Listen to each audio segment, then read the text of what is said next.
RCP Notícias. 13 horas em Cabo Verde, vamos às notícias a esta hora. Como sempre, iniciamos conhecendo os títulos que fazem esta edição. Boa tarde. A MPD responde às apreciações do chefe de Estado sobre o relatório do Tribunal de Contas, alegando que o Presidente da República não tem competência legislativa para criar cargos e determinar salários. O Produto Interno Bruto do país cresceu 8,5% no segundo trimestre de 2024, se comparado com o período homólogo do ano passado. 862 mil contos é o montante que o Governo deve investir na conectividade urbana, anuncia a Ministra das Infraestruturas. Cabo Verde está fora da lista de países elegíveis para aquisição da vacina contra Mpox. Capitais do sul da Europa, como Lisboa, Madrid e Roma, são as mais difíceis de se arranjar trabalho, conforme residentes destas cidades. O desenvolvimento já a seguir no Jornal da Tarde com o jornalista Anatólio Lima. Boa tarde.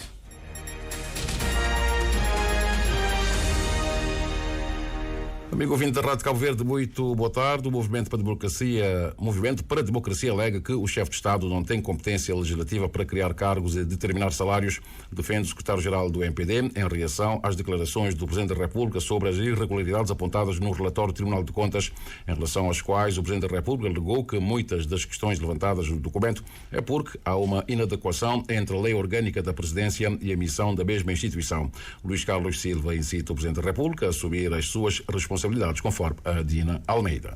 Por se tratar do mais alto magistrado da nação, do guardião e garante do cumprimento da Constituição e demais leis da República, assegura Luís Carlos Silva, não resta outra alternativa ao Presidente da República: assumir as suas responsabilidades perante alegadas práticas de irregularidades constatadas no relatório do Tribunal de Contas. Todos nós, as instituições públicas, os poderes públicos, mas também os órgãos de soberania, entenderem que em Cabo Verde estamos num novo momento em termos de transparência e de prestação de contas. Foram alteradas várias leis. Temos uma nova lei do Tribunal de Contas, temos uma nova lei de enquadramento orçamental, temos novos princípios e novos valores. O Tribunal de Contas tem mais competências e tem mais capacidade de fiscalização. Portanto, é preciso que todos os órgãos de instituição se adaptem a este novo momento. O facto de no passado terem havido práticas menos boas não legitima a manutenção destas. Neste caso,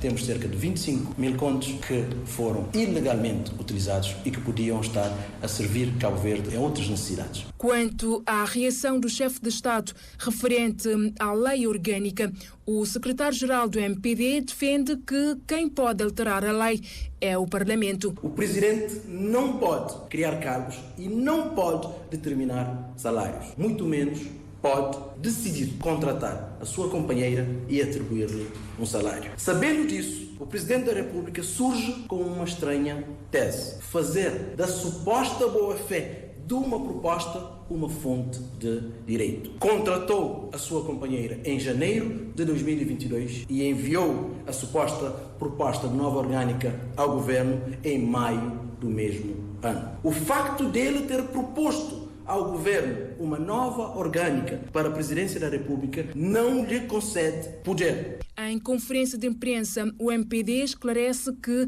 é da exclusiva competência da Presidência da República a execução do seu orçamento, conforme consta na legislação vigente no país, uma responsabilidade que não pode ser partilhada com nenhum outro órgão da soberania. Por falar em contas, o Instituto Nacional de Estatística divulgou as contas trimestrais referentes ao segundo trimestre do ano corrente.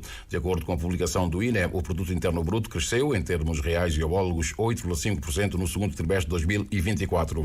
Do lado da oferta, o valor acrescentado bruto a preços de base apresentou uma evolução homóloga positiva de 8,8%, destacando-se por efeito as atividades de alojamento, restauração, comércio, reparação, transporte e armazenagem. Os impostos líquidos de subsídios apresentaram uma evolução homóloga positiva de 7,1%. Do lado das despesas, esta variação resultou num aumento do consumo final e nas exportações. O valor acrescentado bruto do ramo da agricultura aumentou 5,2% no segundo trimestre de 2024, contribuindo positivamente em 0,1 pontos percentuais na variação total do crescimento do produto interno bruto. O mesmo indicador no ramo das indústrias transformadoras registrou um aumento de 10,3% e 13,2%, contribuindo positivamente em 0,5 pontos percentuais para a variação total do crescimento do produto interno bruto. No valor acrescentado bruto do ramo da construção, verificou-se uma diminuição de 5,3% no segundo trimestre, tendo uma contribuição negativa de 0,2 pontos percentuais na variação total do crescimento do PIB. Comparativamente ao mesmo trimestre de 2023, o valor acrescentado bruto do ramo do comércio apresentou no segundo trimestre deste ano uma variação homóloga positiva de 13,7% em volume, 8,6% no trimestre anterior, traduzindo-se num contributo para a variação homóloga positiva do produto interno bruto em 1,4 pontos percentuais. Finalmente, o valor acrescentado bruto dos ramos de transporte, armazenagem e de alojamento e restauração apresentaram, em termos reais, uma variação de 15,4% e 33,2%, respectivamente, no segundo trimestre, contribuindo em 1,5 pontos percentuais e 1,7 pontos percentuais, respectivamente, para a variação total do crescimento do produto interno bruto de Cabo Verde. Vários jovens participam no debate sobre a construção de cidades mais sustentáveis e inclusivas no âmbito da comemoração do Dia Mundial do Habitat. A coordenadora residente das Nações Unidas, Patrícia Portela, destacou a importância da participação juvenil nas decisões que moldam os espaços urbanos para se alcançar a meta de ter cidades sustentáveis. Já a Ministra das Infraestruturas, durante o evento, partilhou os ganhos do setor e anunciou que em breve será apresentado ao público o Sistema Nacional de Informação de Habitação, ainda em elaboração. Ainda em matéria de reabilitação, Eunice Silva destaca projetos em carteira no investimento aproximado de 862 mil contos, através do projeto de conectividade urbana. Por outro lado, a titular da pasta das infraestruturas mostra-se expectante em relação ao fundo que vai ser analisado em Conselho de Ministros, com vista a reduzir o déficit habitacional quantitativo e também qualitativo. A Ednei Barros tem os pormenores. Na jornada de reflexão que decorre sob o lema envolvendo jovens para criar um futuro urbano melhor, Anilton Pina, um dos jovens participantes, mostrou-se consciente do desafio da urbanização e diz que a solução passa também pela educação. Tem exemplos de pessoas que estão a fazer casa de forma ilegais. Não sabemos o que ela está trazendo consequências para a sociedade. E onde que é a informação de becos e que ela não pode frear nosso ponto de entrada para qualquer tipo de assalto, criminalidade, entre outros. Para morrer no DND, quer dizer que problemas se resolvem, problemas é complexo. E mesmo se não tinha zona rural desenvolvida, seguranças em dia, eu tenho que lembrar uma educação importante. Os jovens representam uma parcela significativa da população cabo-verdiana e possuem uma perspectiva única e inovadora sobre os desafios e oportunidades da urbanização, frisa a coordenadora residente das Nações Unidas. Patrícia Portela defende que, ao integrá-los nos processos de planeamento e gestão urbana, é possível criar cidades que atendam às necessidades e aspirações das gerações futuras. Envolver os jovens para criar um futuro e um presente, porque temos que começar agora, urbano melhor, é uma estratégia essencial para promover cidades e comunidades mais inclusivas e resilientes, justas e também trazer uma perspectiva de inovação. Ações e estratégias novas que vão potenciar a nossa vida comum nos meios urbanos. Os jovens são parte vital das comunidades urbanas, com uma visão fresca e vontade de transformar os espaços onde vivem. A coordenadora da ONU também destacou o alinhamento do tema com os Objetivos de Desenvolvimento Sustentável e especialmente o ODS 11, que visa tornar as cidades e os assentamentos urbanos inclusivos, seguros, resilientes e sustentáveis.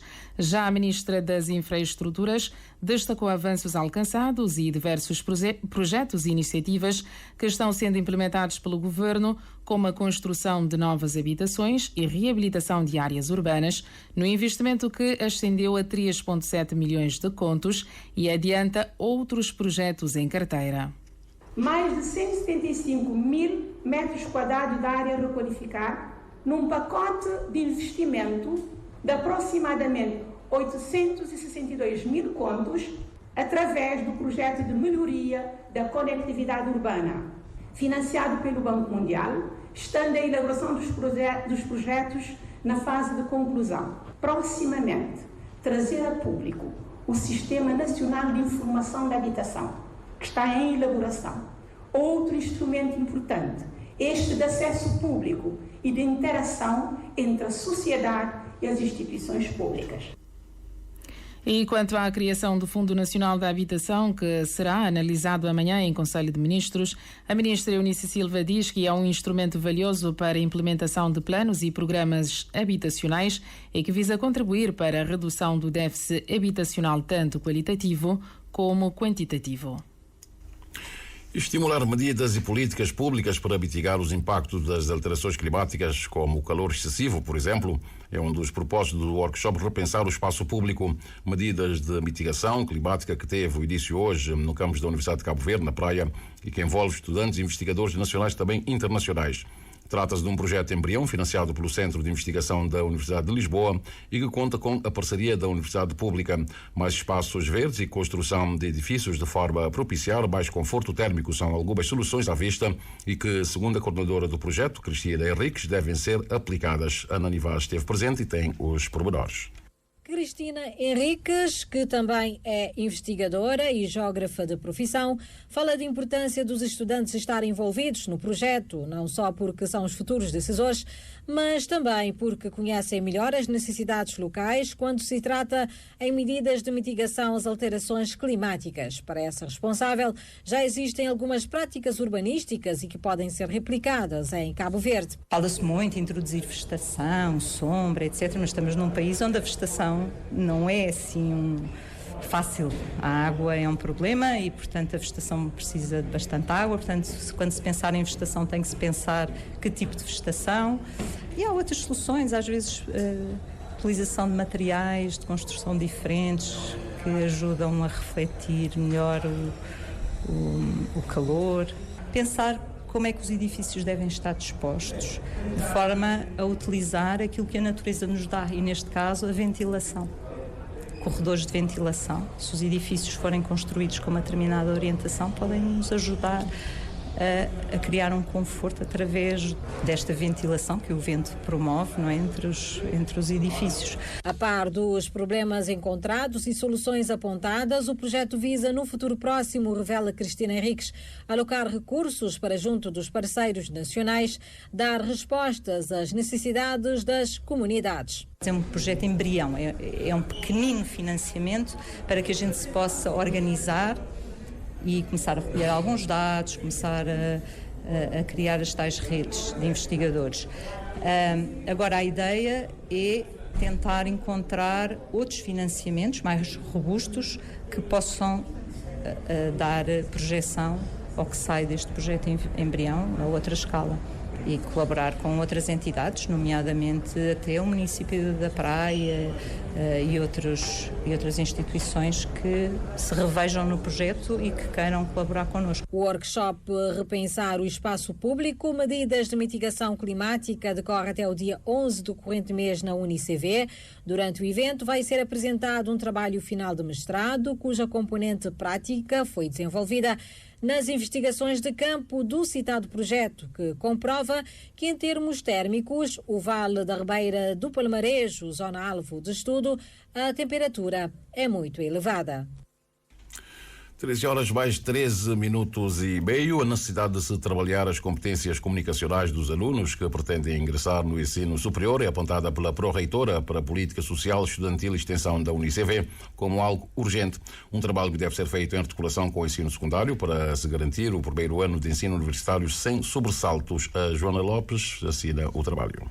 A semana de acolhimento dos estudantes que vão iniciar o ensino superior este ano letivo arrancou há já alguns dias e hoje começam as aulas nas universidades do país. No programa Café Central da Rádio de Cabo Verde, a Pró-Reitora para a Política Estudantil, Social e Extensão da Universidade Pública, Fátima Fernandes, defendeu a necessidade de uma melhor preparação dos alunos cabo-verdianos para a entrada nas universidades como algo urgente. Há um trabalho que é preciso ser feito, que é a questão do perfil de entrada e a preparação dos estudantes na base, não é? Falo mais concretamente nas competências de comunicação, portanto, comunicação aqui, a comunicação verbal, a capacidade de escrita. Temos que trabalhar em articulação com o nível secundário para preparar os nossos estudantes naquelas que são as principais valências comunicacionais. Portanto, já falei na questão da comunicação, da escrita, a própria oralidade. Nós sentimos que os estudantes têm primado pelo básico, pelo essencial, e isso não abona quem entra no ensino superior. Por isso é que o primeiro ano é um primeiro ano extremamente complicado para eles. Aponta a matemática como a disciplina responsável pelas reprovações registradas a nível dos cursos de engenharia, pelo que pede a formação contínua dos professores do ensino secundário para garantir uma melhor preparação dos alunos. As engenharias têm por base a matemática, não é? Então, se você não tem uma boa matemática, chega no primeiro ano e tem problemas. Nós temos os nossos níveis de reprovação nas engenharias é enorme quando pedimos aos estudantes que se predisponham a fazer análise matemática. As álgebras são disciplinas extremamente exigentes e que eles não estão minimamente preparados para isso. Então, quer dizer que nós temos que trabalhar a parte da formação de professores, a formação contínua que se descontinuou, é uma falta enorme a nível do ensino secundário, porque o professor é alguém que tem que estar a ser permanentemente preparado. Também o reitor da UniCV, Arlindo Barreto, em entrevista à rádio de Cabo Verde, defendeu que muitas das bolsas atribuídas para a formação fora do país poderiam ser alocadas para estudar em Cabo Verde. Continuando ainda com o tema educação, cerca de 200 crianças do bairro de Belchés, dos arredores da cidade de São Filipe, receberam kits escolares no âmbito de um programa de apoio a famílias de baixa renda e contribuindo assim para se evitar o abandono escolar. A entrega aconteceu este final de semana no polivalente do mesmo bairro e foi feito no âmbito do projeto Reforço Familiar das Aldeias Infantis SOS de São Domingos, em parceria com a Associação para o Desenvolvimento de Belchés, com o intuito de celebrar os 40 anos da instituição. Anabela Varela tem os pormenores. O projeto Reforço Familiar de Aldeias SOS inclui 150 famílias. Esse donativo passa beneficiários do projeto e ele apoia também outras famílias mais pobres de bairro de Belchés e arredores. Essa é uma forma que a Aldeia SOS encontra para celebrar sua presença na São Filipe na Fogo e 40 anos dessa instituição. Que as kits escolares também para crianças de EBO, ou seja, de ensino obrigatório, e também para ensino secundário. Para pais encarregados de educação, essa é uma iniciativa de grande valor. Parece-me que temos aqui a troca de um registro, como o amigo ouvinte acabou por perceber, está na língua materna, deve ser por espaço conexão. Avançamos então. Segurança sobre nomes e domínios da internet é tema de uma conferência que decorre hoje amanhã aqui na Praia, uma iniciativa da Agência Reguladora Multissetorial da Economia, ARM, cuja finalidade é aqui explicada pelo administrador do órgão regulador, João Tomar. O que é o domínio? Domain Name System, DNS, é um sistema que traduz os nomes. Por exemplo, www.example.com é um domínio, ou www.arm.cv é um domínio. Portanto, nós, para termos um domínio, nós solicitamos a ARM, que atribui um domínio a uma pessoa privada, a uma pessoa coletiva, a uma empresa, a uma pessoa normal, pode requerer, com os requisitos, preenche, paga uma taxa mínima para ter o seu domínio. Domínio que o administrador da ARM quer seguro, porque, lembra, Cabo Verde não está imune a ataques cibernéticos com que muitos países têm confrontado nos últimos tempos. São centenas de ataques que, se nós não tivermos um sistema robusto, não é? Que, com protetores, com segurança, com antivírus, com cuidado também, lá está, as pessoas também no uso da internet devem também ter o cuidado, porque recebendo uma chamada qualquer, sem conhecermos a origem, poderemos abrir uma porta, uma janela de interferência alheia de pessoas maldosas que estão aí no mundo para provocar prejuízos. João Tomar recorda o recente ataque cibernético de que muitas instituições nacionais foram alvo recentemente, realçando a necessidade de uma maior aposta na promoção da literacia digital, um tema de que a ARMA se tem ocupado, realizando várias formações das escolas e também das câmaras municipais, segundo o administrador da ARMA. E a Coordenadora Nacional da Vacinação anunciou hoje que Cabo Verde não é um país elegível para aquisição da vacina Mpox. Ivanilda Santos falava à Rádio de Cabo Verde à margem da reunião do Grupo Consultivo de Vacinação dos Países Lusófonos que decorre aqui na praia. A Carmelita do Rosário falou com a responsável. Os 47 países da nossa região africana e a Organização Mundial da Saúde dão suporte aos países da lusofonia para a criação do grupo consultivo de vacinação, já que estes países há muito trabalham nestes moldes. Daí querem partilhar e apoiar os outros países que, segundo Ivanilda Santos, têm um leque de obrigações a cumprir quando há necessidade de aquisição de novas vacinas. E muitos dos problemas de saúde pública são preveníveis pela vacinação. Antes da introdução de uma nova vacina, os países são obrigados, deixa eu assim dizer, a consultar os grupos, segundo a OMS, para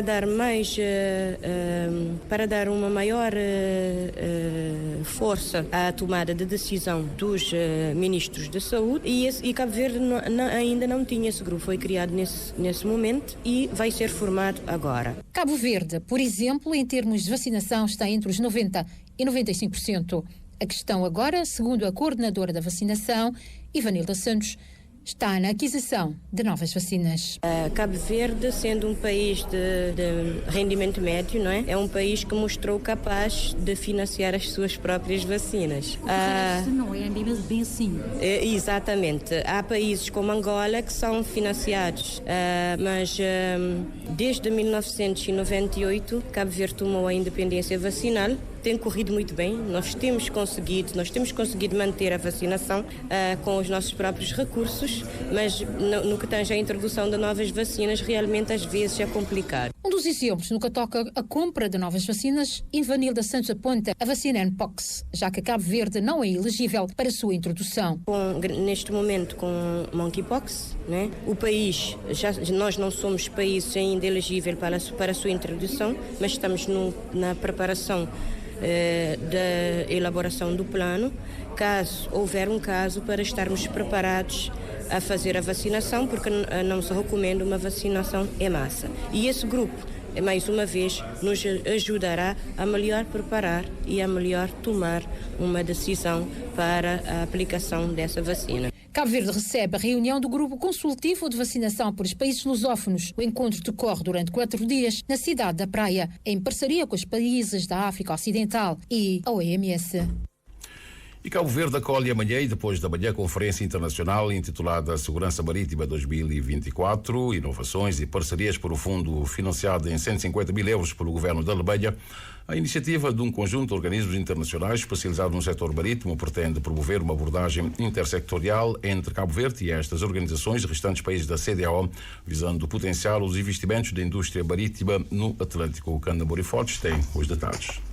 A iniciativa não está alheio ao contexto conjuntural de guerra que afeta o corredor do Suez, no Médio Oriente, canal por onde passa grande parte do tráfego marítimo mundial. A Conferência sobre Segurança Marítima 2024, entretanto, está alinhada com a política interna para o setor marítimo e insere-se na arquitetura securitária de Yaoundé, assim como na parceria especial com a União Europeia e relações com países como Portugal e Estados Unidos da América. A organização é do Centro Atlântico de Portugal para a Segurança Marítima, Instituto das Nações Unidas para a Formação e Pesquisa UNITAR e Organização Marítima Internacional OIM.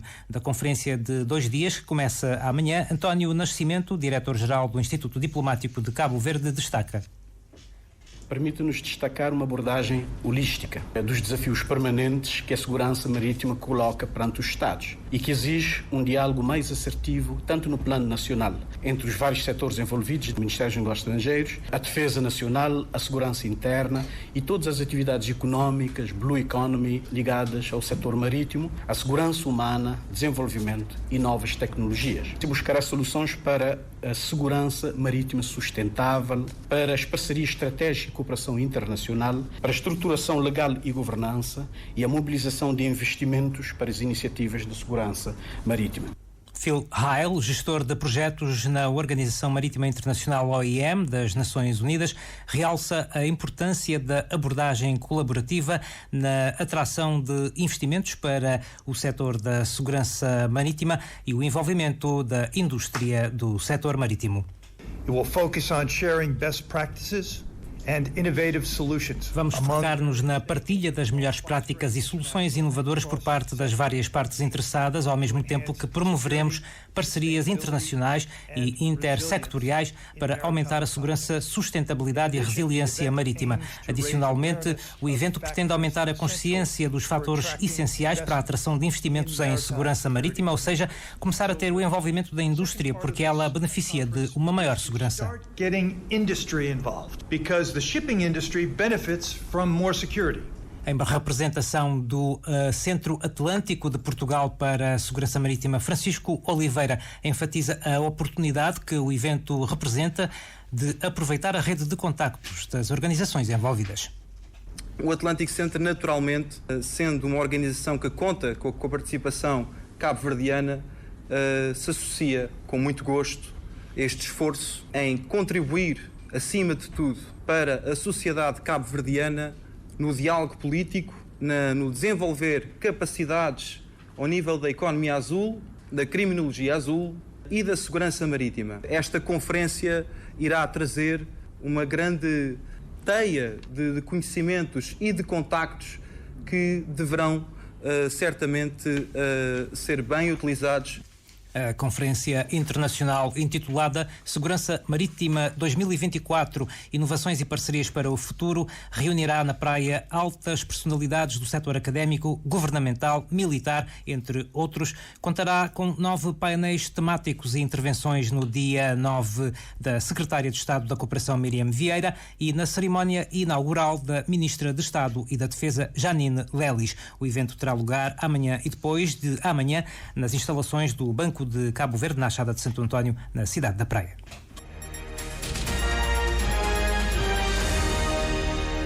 O amigo ouvinte está em sintonia com a Rádio de Cabo Verde. Já são 13 horas mais 26 minutos e meio. Falemos agora do desporto, o futebol, a estreia do defesa Rivaldo Moraes do Farense e os regressos de Giovane Márcio Bebé Jabiro são as novidades da convocatória para o duplo compromisso com o Botsuana. O jornalista Marcos Fonseca esteve na conferência de imprensa onde falou o técnico bobista. Para os jogos da terceira e quarta jornada do Grupo C de apuramento para CAN 2025, o selecionador Pedro Brito chamou os seguintes atletas: Márcio, Bruno Varela, Dylan, João Paulo, Wagner, Dinei, Logan, Jack, Pico, Moreira, Jojo, Rivaldo, Kevin Pina, Yannick Smith, Deroy Duarte, David Tavares, Laros Duarte, Telmar Cães, Jamir, Hélio, Rian, Fabrício, Dylan, Gilson, Giovanni e Bebê.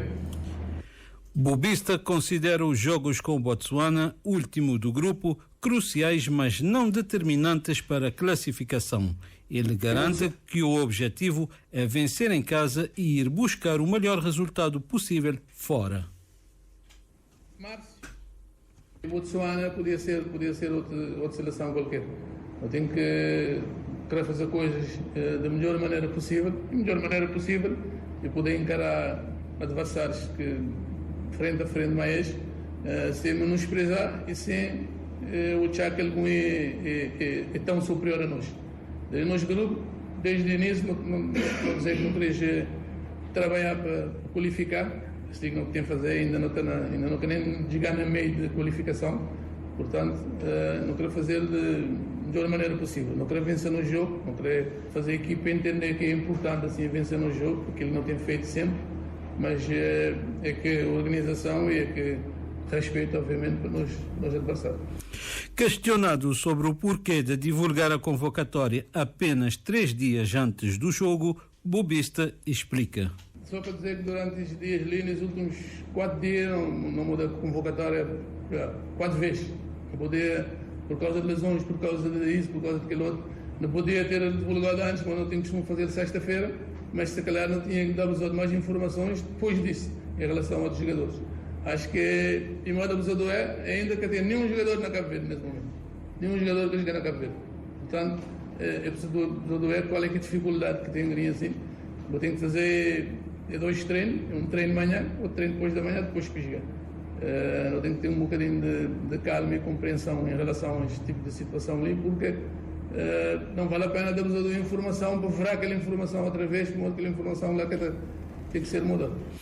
Cabo Verde, que está em segundo lugar do Grupo C com 3 pontos, recebe o Botsuana quinta-feira no Estádio Nacional a partir das 15 horas. As duas seleções voltam a encontrar-se no dia 15 deste mês em Botsuana a partir das 12 horas de Cabo Verde. Cabo Verde que ocupa então o segundo lugar, como disse o Marcos Fonseca, no grupo C, com 3 pontos, os mesmos que a Mauritânia. O Egito lidera com 6 pontos e a Botsuana ainda não pontuou. Os 2 primeiros lugares qualificam-se para o CAN 2025, que será disputado em Marrocos.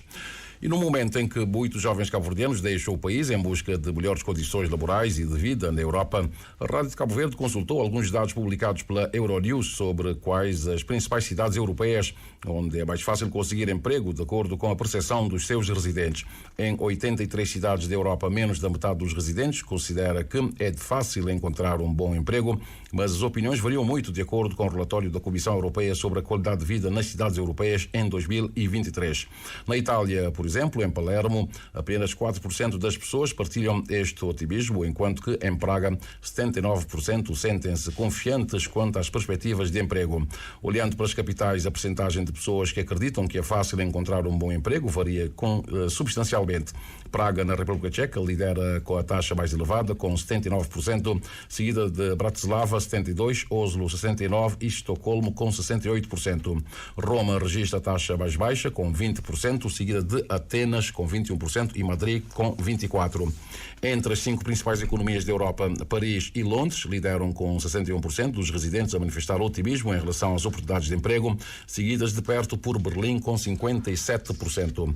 Em contrapartida, as capitais de Portugal, Espanha e Itália situam-se no terço inferior, refletindo uma confiança muito menor na disponibilidade de bons empregos. Para além de Palermo, outras cidades italianas dominam as classificações mais baixas, com 4 das 5 últimas a terem 20% ou menos de residentes que acreditam que é fácil encontrar um bom emprego. Os habitantes das cidades espanholas acreditam, em grande medida, que não é fácil conseguir um bom emprego num local onde vivem, uma vez que menos de 1 em cada 4 residentes pensam o contrário nas 4 cidades incluídas no inquérito. Já temos 13 horas mais 32 minutos. Vejamos agora como é que está o movimento aéreo e marítimo do arquipélago. Pela via marítima temos neste momento, aliás, pela via aérea, temos o aparelho da TACV que vem de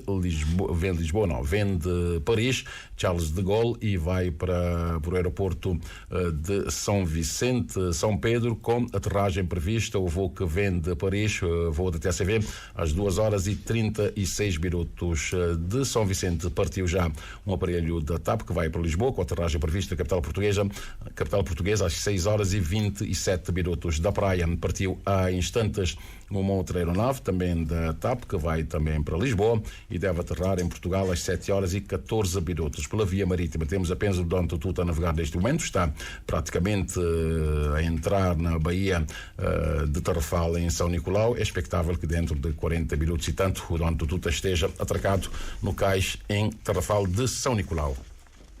E falamos agora do movimento das marés, bem como o que nos dizem as tabelas solunares em relação aos melhores momentos para a pesca, para além de outras informações. Por hoje, segunda-feira, 7 de outubro, o sol despontou às 6 horas 24 minutos e 21 segundos e o pôr do sol será às 18 horas 18 minutos e 59 segundos. A lua está na fase crescente, saiu pelo sudeste às 10 horas e 10 minutos e vai se pôr pelo sudoeste quando forem 21 horas mais 32 minutos. A primeira baixa-mar do dia aconteceu às 2 horas e 31 minutos e a seguinte às às 14h40. E a primeira pré-bar acontece às 3h07 e a seguinte aconteceu, aliás, às 13h07 e a seguinte será às 15h14. Os dados apontam que hoje não é um bom dia para pescar. Amanhã, terça-feira, a primeira baixa bar vai acontecer às 0h59 e a seguinte será às 13h16. E a primeira pré-bar de amanhã vai acontecer às 7h12 e a seguinte será às 19h28.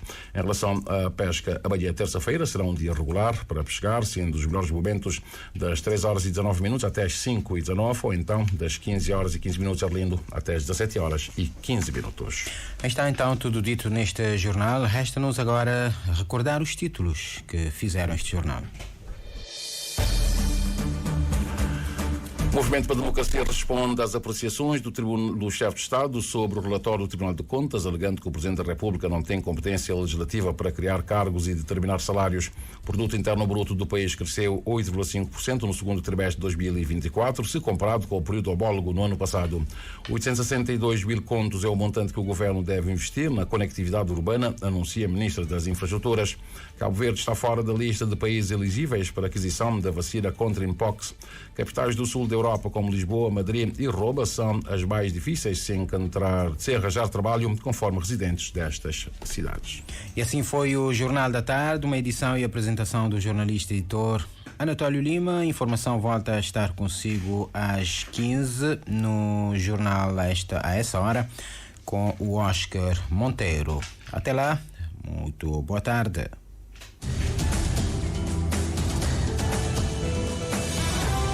Mais informações em www.rtc.cv e na aplicação RTC Mobile. RCV, o rigor da notícia e o melhor da informação a cada hora.